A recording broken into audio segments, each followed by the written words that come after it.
The Thunder Rolls by Jade Ring. Sugar Belle winced at the flash outside the window, then started counting the way her grandmother had taught her back when she was just a filly. 1 1,000, 2 1,000, 3 1,000. The dull rumble shook the aged wood of the farmhouse, and she sighed with worry, the storm getting closer, building in strength. Big Mac should have been home hours ago.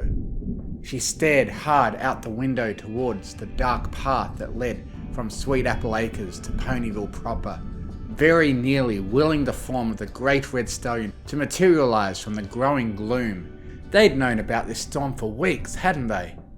Hadn't they, with the rest of the farming community, voted to approve one last big storm before the end of growing season? Maybe he just got held up running his errands, she told herself. If that was the case, then she knew she'd seek shelter.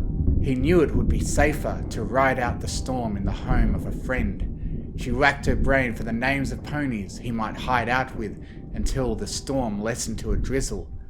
The Cakes? Burnt Oak? Perhaps even the Castle of Friendship itself. A stray doubtful thought flitted across her mind before she could stop it. Maybe he's with Fluttershy. She shook her head to chase away the irritating thought. She had no reason to be suspicious of Fluttershy. The wildlife warden had never been anything but decent to her, kind from the moment they'd met. She'd heard the rumours, that was all. Rumours that the buddy yellow Pegasus had pined for years after the stone she now called her husband. But, as far as she'd been able to glean, there'd been no actual action taken from either party of the crush, and all the interactions she'd had with Fluttershy since the wedding, mostly animal-based emergencies on the farm, she'd shown no signs of lingering jealousy or envy. No, she had nothing to fear from Fluttershy. But what about the others? Sugar Belle stomped her hoof irritably. She hated herself for feeling this way. She'd heard the stories, of course. How could she not? Yes, Mac had been one of the most pursued stones in Ponyville from the moment he came of age. But wasn't that to be expected? Setting aside the whole disparity of mare to stone in the backwoods village, Mac was still what any pony with a functioning brain would call a catch.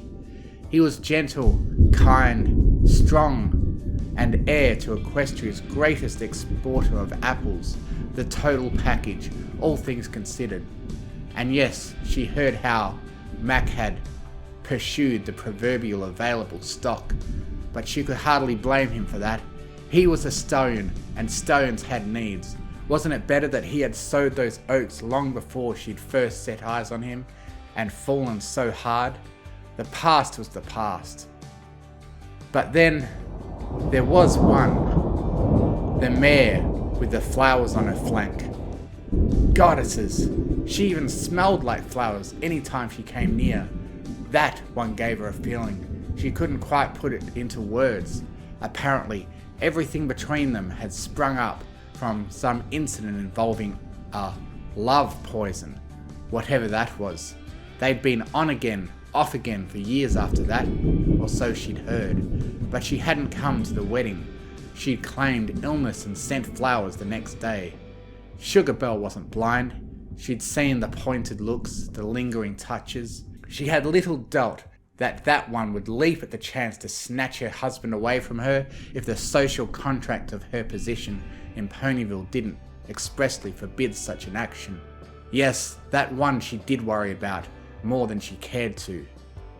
Not that she didn't trust Mac, of course, but a mare with a desirable mate always had to be careful. Certain things had to be done to ensure a rival didn't try to get too cozy. That's why now things were going to be different.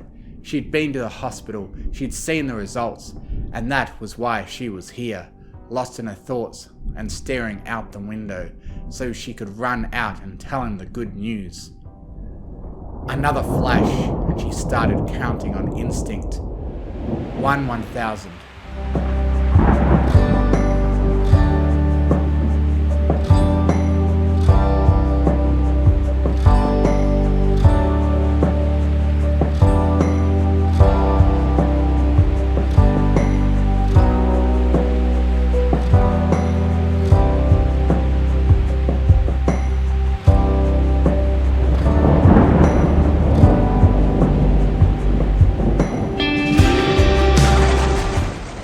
First drops of rain spattered against the glass, and she saw the distant trees beginning to sway in the growing wind. It was nearly on top of them. She swallowed hard, her heart racing. Where was he? Was he hurt? Did she have time to run out and find him? A particularly strong gust hit the house, and she shuddered. What she wouldn't give to have him here, beside her, holding her as the heavens poured down. There he was! The great red stallion was ambling down the path at a slow and thoughtful pace, in no hurry despite the tempest that loomed overhead. She raced to the front door. As she turned the handle, the wind caught it and blew it hard against the wall with a crack. But she paid it no mind. She bounded down the stairs and galloped towards him. She could hold it no longer. She had to tell him now. Then, laughing together, they could run inside before they were drenched to the bone. The wind buffeted her from all sides as she drew close. "Big Mac!" she cried, her smile threatening to cut her head in half. But he didn't smile back. His eyes were clouded. She could see, but with what she did not know. An expression of sorrow covered his face like a veil. What was wrong? What did it matter? He'd be smiling soon enough. She slid to a halt just ahead of him and opened her mouth to tell him the good news. "Big Mac, I'm preg..." A stray gust of wind blew past him and carried the good smell of his coat to her nostrils. Apples and hay and something else. Something familiar. Flowers. The wind carried the smell of flowers to her, and she knew. The good news died in her throat, and she just stared at him. She knew the scent of those flowers, and her stallion reeked of them. She looked into his eyes, confused and scared, and silently begged him to tell her it wasn't true. He looked away, and it was all the answer she needed. In the dark clouds above, the thunder rolled, and then the rain began to fall.